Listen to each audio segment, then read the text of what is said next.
Hi everyone, my name is Laqueta and my presentation today is on cognitive moral development. The history of cognitive moral development was developed by psychologist Lawrence Kilberg. It's based on a body of literature in psychology that focuses on the study of children and their cognitive development. It is an element in ethical decision making, and many models attempt to explain, predict, and control individual ethical behavior. This development was also inspired by Jean Piaget.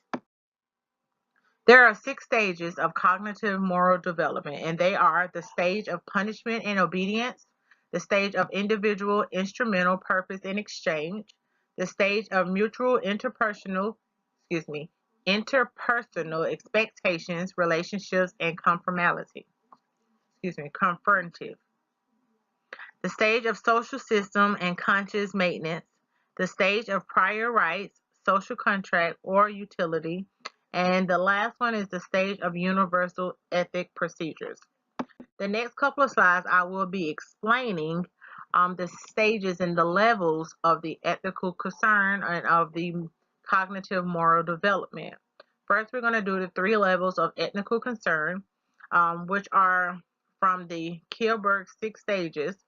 They can be reduced to 3 levels of ethical concern. The first level is when a person is concerned with his or her own immediate interests and external rewards and punishment. The second level is when an individual equates right with conformity to the expectations of good behavior of the larger society or some other significant reference group. The third level is called the principle level.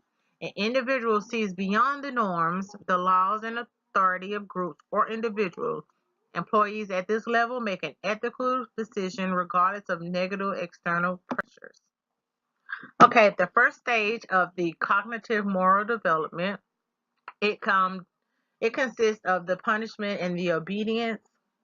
It defines the right. It defines the right as literal obedience to rules and authority. It is usually associated with small children, but some adults function at this level also. It includes the use of punishment so that the person refrains from doing the action and continues to obey the rules. Stage 2 is the individual instrumental purpose and exchange. It involves the stages 3 and 4 of moral development. It also includes the psychiatry, society, sorry about that, and society roles in judging the moral of an action. It defines the right as what serves his or her own needs. The individual evaluates behavior on the basis of its fairness to them. Stage 3 is the mutual interpersonal expectation, relationship, and conformity. Actions are based on the sociology roles, and social expectations before him. The child and or individual is good in order to be seen as being a good person by others. Answers related to the approval Answers relate to the approval of others. Stage 3 differs from stage 2 in that fairness to others is one of the individual's ethical motives. Stage 4 is the social system and conscious maintenance. Individuals determine what is right by considering their duty to society, not just to certain other people.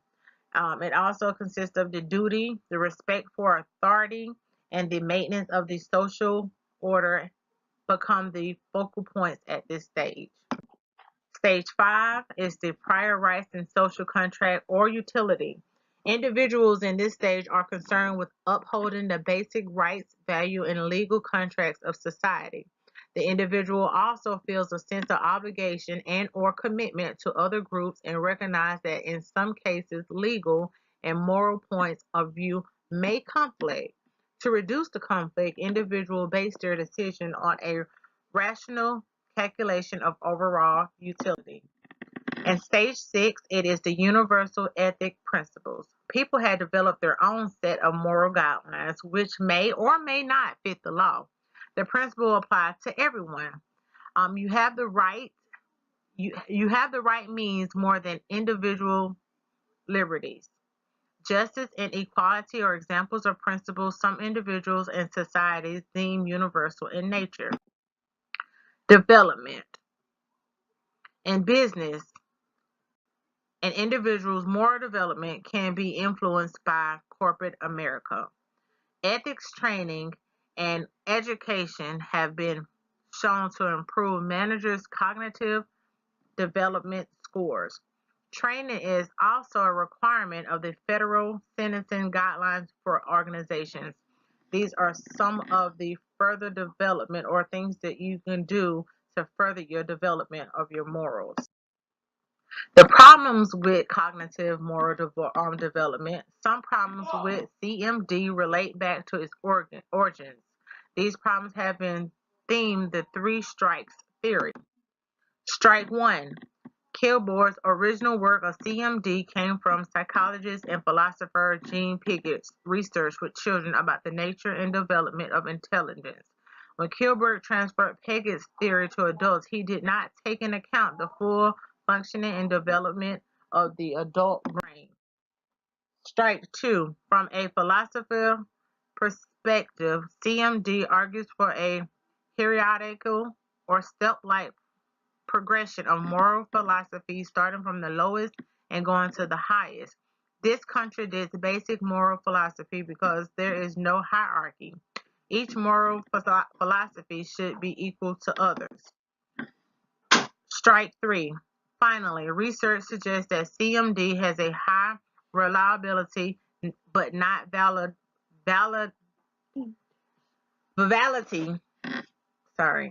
For example, if a person shoots at a target and the shoots are all close together, you can state there is high reliability. However, if the shots are all down and to the right and the goal was to hit the center, then you have low viability. Thank you guys for paying attention and listening to my presentation today. I hope you have learned some valuable information that can help you along the way. Thank you very much. Goodbye.